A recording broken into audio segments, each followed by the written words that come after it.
স্বাস্থ্যের কারণে হঠাৎই উপরাষ্ট্রপতি পদ থেকে ইস্তফা দিয়েছেন জগদীপ ধনখড়। উনি স্বাস্থ্যের কারণে ইস্তফা দিয়েছেন, আমি জানি না রাজনীতির ব্যাপার, অন্য পদেও যেতে পারেন মন্তব্য করেছেন দিলীপ ঘোষ।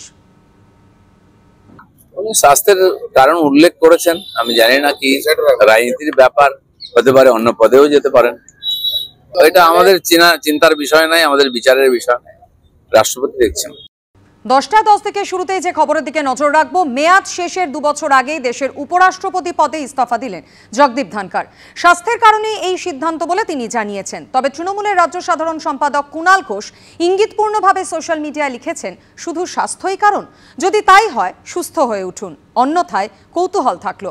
এই ইস্তফা রহস্যজনক বলে মন্তব্য করেছেন সিপিএমের রাজ্যসভার সাংসদ বিকাশ রঞ্জন ভট্টাচার্য। পশ্চিমবঙ্গের রাজ্যপাল হিসেবে মেয়াদ শেষের আগেই উপরাষ্ট্রপতি হয়েছিলেন। मैं जगदीप धनखड़ ईश्वर की शपथ लेता हूं कि এবার উপরাষ্ট্রপতি হিসেবে মেয়াদ শেষের আগেই ইস্তফা দিলেন জগদীপ ধনখড়। সোমবার সকালে রাজ্যসভা পরিচালনা করলেন। Honourable members please. সন্ধে আচমকাই ইস্তফা ঘোষণা করলেন। 2022 সালের 11ই আগস্ট দেশের 14তম উপরাষ্ট্রপতি হয়েছিলেন জগদীপ ধনখড়। 2027 সাল অবধি উপরাষ্ট্রপতি হিসেবে মেয়াদ ছিল তার, কিন্তু 2 বছর বাকি থাকতেই সেই পদে ইস্তফা দিলেন তিনি। রাষ্ট্রপতিকে পাঠানো চিঠিতে তিনি লিখেছেন, চিকিৎসা সংক্রান্ত পরামর্শ মেনে চলার জন্য এখনই উপরাষ্ট্রপতি পদ থেকে পদত্যাগ করছি।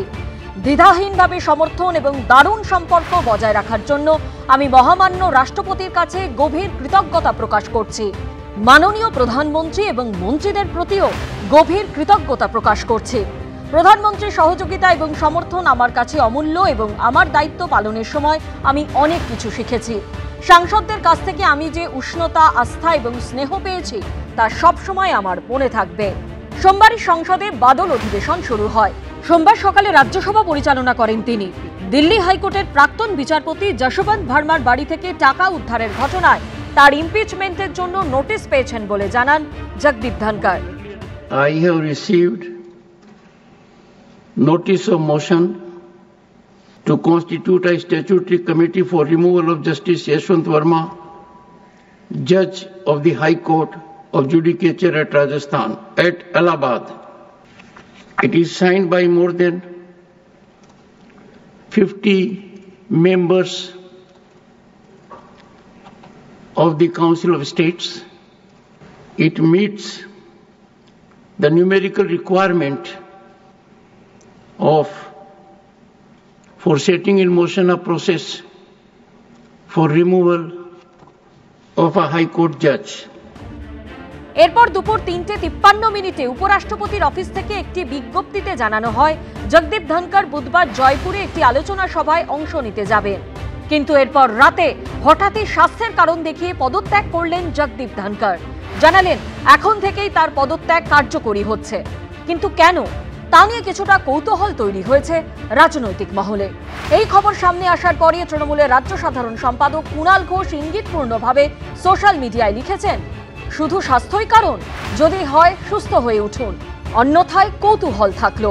সিপিএমের রাজ্যসভার সাংসদ বিকাশ রঞ্জন ভট্টাচার্যের গলাতেও কৌতূহলের সুর। হঠাৎ এই পদত্যাগ করাটা রহস্যজনক।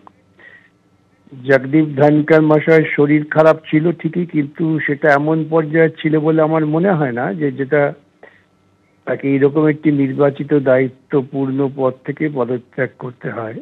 যাই হোক, আমার নিজের ধারণা শুধুমাত্র স্বাস্থ্য একমাত্র কারণ বোধহয় নয়। আমার নিজের আশঙ্কা, তিনি তো আরএসএস এর একজন খুব নিষ্ঠাবান কর্মী। এর পেছনে আরএসএস এর কোনো খেলা থাকতে পারে, কোনো নির্দেশ থাকতে পারে, সেটাও একটা কারণ হতে পারে। সবই আশঙ্কার কথা। যাই হোক, তিনি সুস্থ হয়ে উঠবেন, এটা আমরা কামনা করি। জগদীপ ধনখড়ের আগে উপরাষ্ট্রপতি পদে মেয়াদ শেষের আগে ইস্তফা দিয়েছেন আরও দুজন, ভিভি গিরি এবং আর ভেঙ্কটরমন। তবে এই দুজনই রাষ্ট্রপতি হওয়ার জন্য মাঝপথেই ইস্তফা দিয়েছিলেন। আর জগদীপ ধনখড় জানালেন তিনি শারীরিক কারণে ইস্তফা দিচ্ছেন।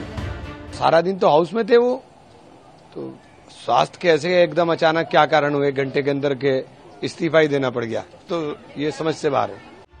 উপরাষ্ট্রপতি পদে থাকাকালীন সহযোগিতার জন্য রাষ্ট্রপতি, প্রধানমন্ত্রী এবং মন্ত্রিসভার সদস্যদের ধন্যবাদও জানিয়েছেন জগদীপ ধনখড়। এবার তার জায়গায় দেশের উপরাষ্ট্রপতি হিসেবে দায়িত্ব কে নেবেন সেটাই দেখার। বর্তমানে রাজ্যসভার ডেপুটি চেয়ারম্যান হরিবংশ নারায়ণ সিং, তিনি নীতিশ কুমারের দল জেডিইউ এর সাংসদ। কয়েক মাস বাদেই বিহারে নির্বাচন, তাই বিহার থেকে সাংসদ হরিবংশ নারায়ণ সিংকে কি উপরাষ্ট্রপতি পদে বসিয়ে ভোটের আগে চমক দিতে পারেন নরেন্দ্র মোদী? নতুন উপরাষ্ট্রপতি বেছে নেবার ক্ষেত্রে শাসক ও বিরোধীরা কি ঐক্যমত্যে পৌঁছতে পারবে, নাকি যেভাবে বিজেপি নেতৃত্বাধীন এনডিএর প্রার্থী জগদীপ ধনখড় কংগ্রেস নেতৃত্বাধীন ইউপিএর প্রার্থী মার্গারেট আলভাকে হারিয়ে উপরাষ্ট্রপতি হয়েছিলেন, এবারও সেরকমই ভোটাভুটি হবে? ধনখড় যখন উপরাষ্ট্রপতি হয়েছিলেন তখন ভোটাভুটি থেকে বিরত থেকেছিল তৃণমূল। বিরোধী প্রার্থীকে তারা সমর্থন করেনি, যার ফলে প্রশ্ন উঠেছিল কি কারণে ভোটাভুটি থেকে বিরত থেকে এনডিএ প্রার্থী ধনখড়ের সুবিধা করে দিয়েছিল তারা। এবিপি আনন্দ।